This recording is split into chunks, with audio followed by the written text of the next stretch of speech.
हमें तुम्हारे फैसले का इंतजार रहेगा।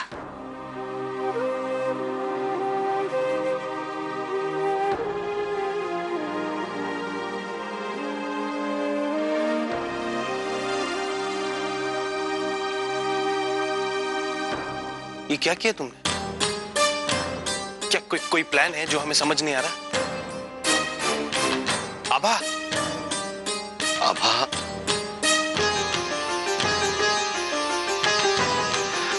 आभा, बेटा जितना भरोसा वकील साहब ने तुम पर जताया है, उतना ही विश्वास हम भी तुम पर करते हैं। लेकिन ये तलाक की बात करके तुमने कुछ ठीक नहीं किया है बेटा। रिश्ता बनने में कई साल लग जाते हैं और उसे तोड़ने में एक पल नहीं लगता है। यही तो सिखाया था ना बेटा तुम्हारी माँ ने, हमने तुम्हें। जरा सी बात हुई और रिश्ता टूट गया ना बेटा ना, ये तो कोई हल नहीं है। अबा इतने समय से तुम ही तो इस तलाक के खिलाफ थी, तो अचानक तुम्हें क्या हो गया? सोच समझ के फैसला लिया, आप भी समझ जाएंगे।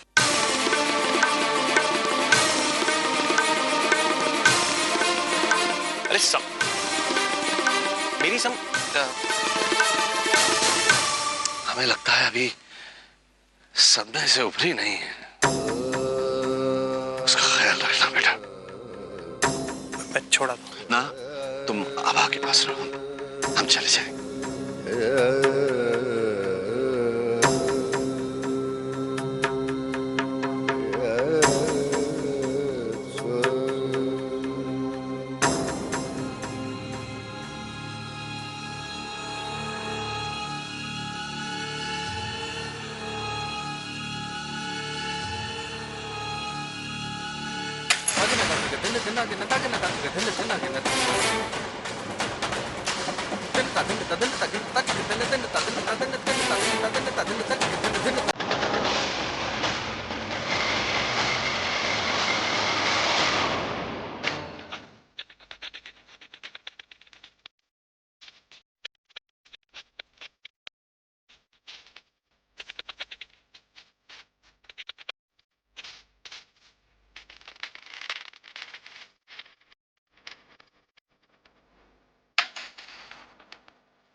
लगता है आप किसी गहरी सोच में हैं। नहीं। अगर आप चाहो तो हमसे बात कर सकते हैं। वो दरअसल आज स्वर्ण भवन में जो कुछ भी हुआ हमें थोड़ा अजीब लगा। हमें इस बात की खुशी है कि आभा हमारी बात को समझ गई और कनिका और प्रकाश भैया के तलाक के लिए मान गई। पर पता नहीं क्यों हमें आभा थोड़ी पतली पतली सी लगी। आपका वहम है लता जी। आभा जी हमेशा परिवार के बारे में सोचती है और इस बार भी मुझे यकीन है कि वो परिवार के हित में ही सोचेंगी।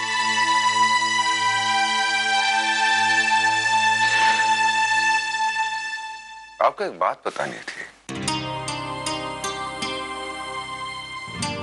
उस दिन आपने सबके सामने अपने आप को स्वर्ण भवन की मालकिन कहा।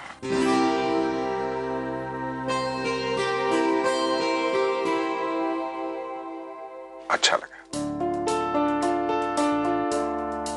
अनजाने में ही सही खुद को हमारी पत्नी का दर्जा दे दिया आपने। लता राज सिंघानिया।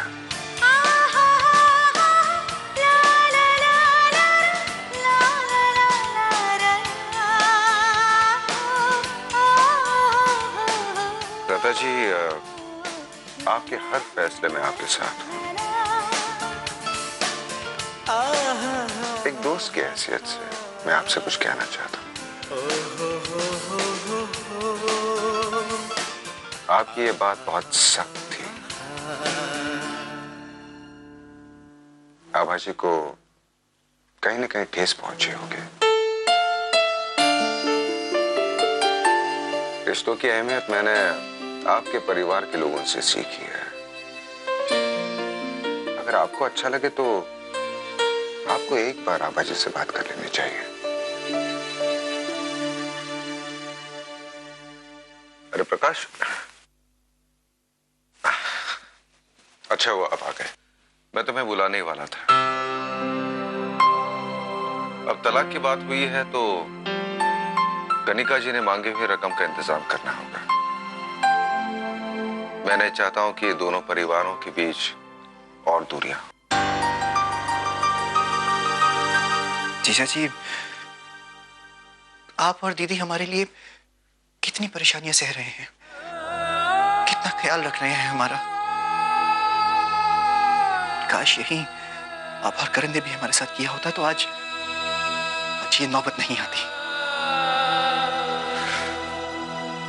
शांत हो जाओ।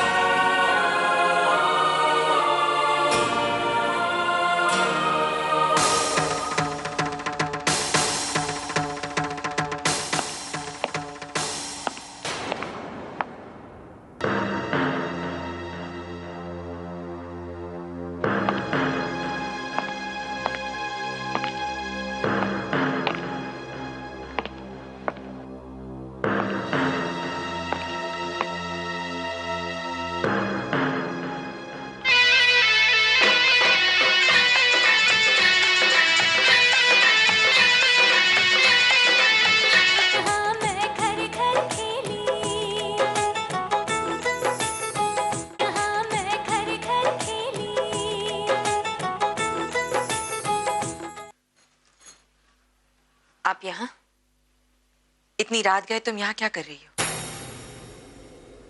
वो घर में बहुत टेंशन थी, भगवान के पास आई थी। कुछ चाहिए? हाँ चलो। अरे ये आप क्या कर रही हैं? छोड़िए हमें ये। बस मेरे सामने ये आभा बनने का नाटक करने की कोई जरूरत नहीं है।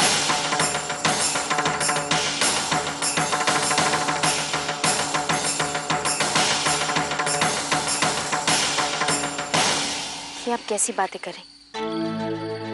हम आभा हैं, स्वर्ण भवन की आभा, अपने करण की आभा।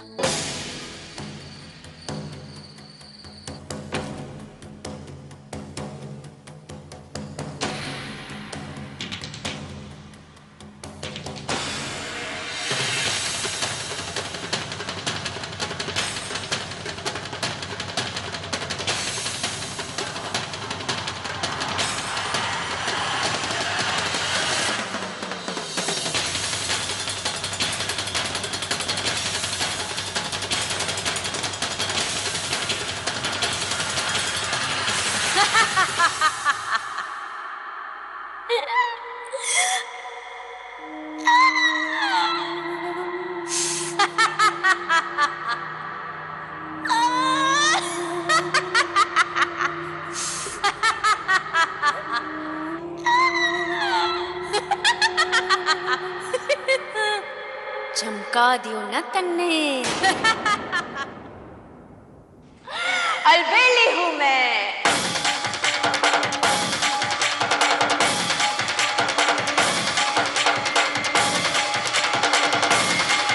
नाचने वाली, गाने वाली, नौटंकी वाली अलबेली।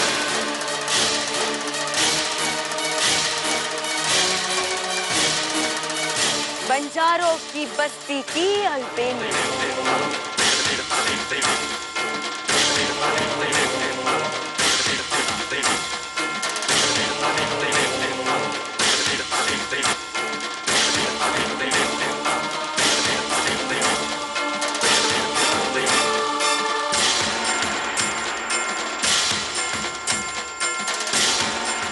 कहा था ना मैंने, अलबेली एक बार जो ठान लेवे है तो अपने आप की भी कोनी सुने।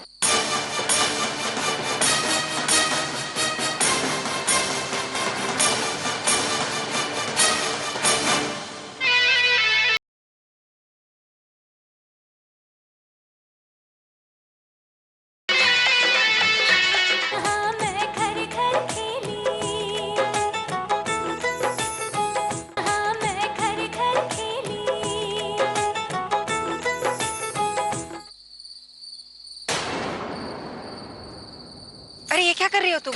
बस ये जो सड़ी को तेरे परिवार के सामने दिखायो उतना तो अपने बापू के सामने भी ना दिखायो अलबेली। हाँ, ऊपर से ये 5 गज का कफन,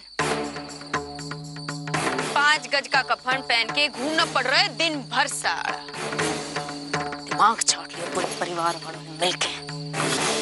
और वो छोड़ी, वो चूहिया जैसी छोरी, उसे हमारी पतली कमर के साथ बांध दियो।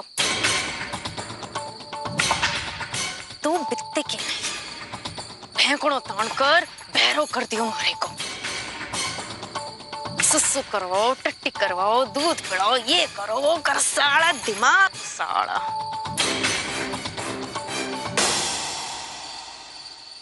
यो सब करने पड़ेगो ये ना बताया था तूने। थोक भाव में रिश्तेदार, देर देरानी, जेठ जेठानी, बापू सासू, सारे के सारे हरामी जात के। और वो बंदर बंदरिया कौन? बंदर बंदरिया कौन? प्रकाश। प्रकाश। और बछुरी? कनिका। कनिका। अरे एक दूसरे के साथ मिलकर नहीं रहना है तो फिर पिंड छोड़ो। परिवार वाले तो संभाल न सके, मारी छाती पर आके क्यों मूंग दड़े हैं? हमारे अठे तो हाथ से पानी छोड़ देवे, रिश्तों खत्म साड़ा।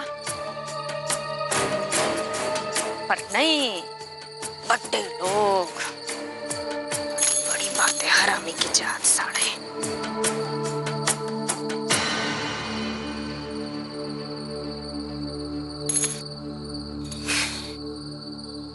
अड़िया अड़िया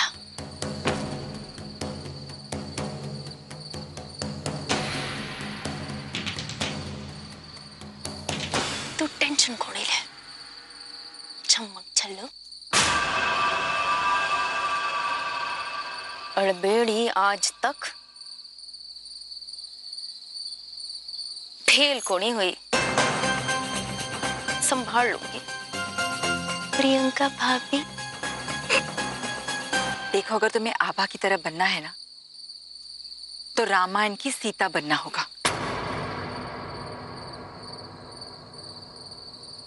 सीता हैं?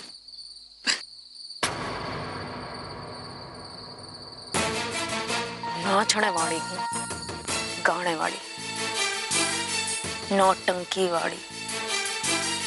एक दिन में सीता ना बन सकूं। कैसे भूल सकती हूँ मैं कि तुम एक नाचने वाली हो? वही तो मिली थी तुम मुझे। बहन जी, आपने तो शादी ब्याह से भी बढ़कर इंतजाम किया है अपने नाती होने के खुशी पर। अरे उज्जैन के स्वर्ण भवन के इकलौते वारिस को जन्म दिया है हमारे प्रियंका बेटी ने, इसलिए आज इस खुश अवसर पर आप सबके मनोरंजन के लिए खास नौटंकी वालों को यहाँ बुलाया है।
ये तो हूबहू तेरी देवरानी आभा की तरह दिख रही है। मौसी जी, मुझे तो मेरी आंखों पर विश्वास नहीं हो रहा है। ऐसा लगता है कि भगवान ने मेरी किस्मत की ताले की चाबी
तुम्हें देखते ही मुझे पता चल गया था कि तुम ही हो जो मुझे संकट से दूर कर सकती हो। तुम मेरे लिए और मेरे परिवार के लिए जो कर रही हो वो कोई अपना भी नहीं करेगा।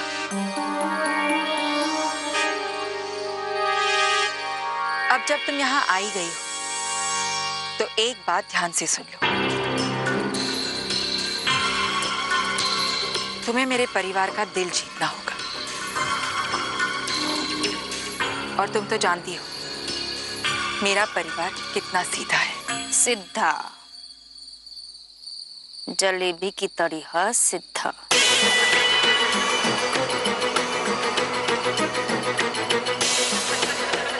और तू छप्पन छुरी की तरह तेज। तुम्हारे साथ होशियारी करने की कोशिश की, रानी सती की सौ काट डालूंगी। अरे तुम तो बुरा मान गई। मैं समझ रही हूँ तुम जो कहने की कोशिश कर रही हो, लेकिन तुम भी कोई दूध की धुली हुई नहीं हो। जितना फायदा मेरा है इस काम से उतना बड़ा ही तुम्हारा मकसद है। चल चल चल, अब कहानी मत सुनो, बोर मत कर। माचिस ला, माचिस।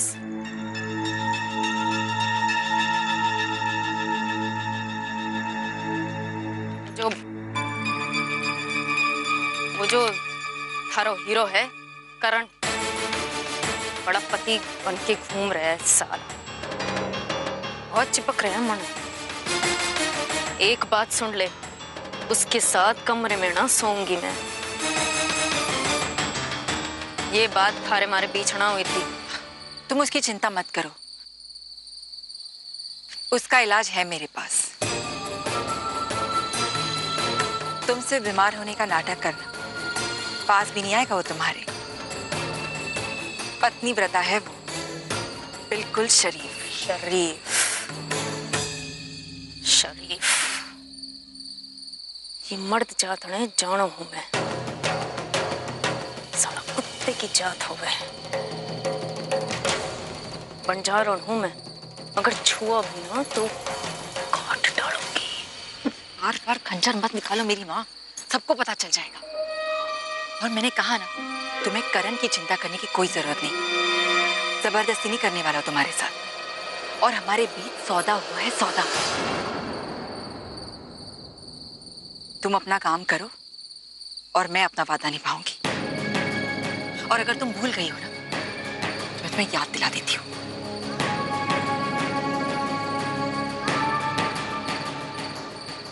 लो,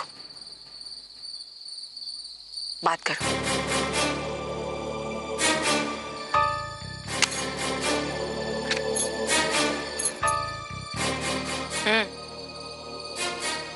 काम खत्म करके आ रही हूँ।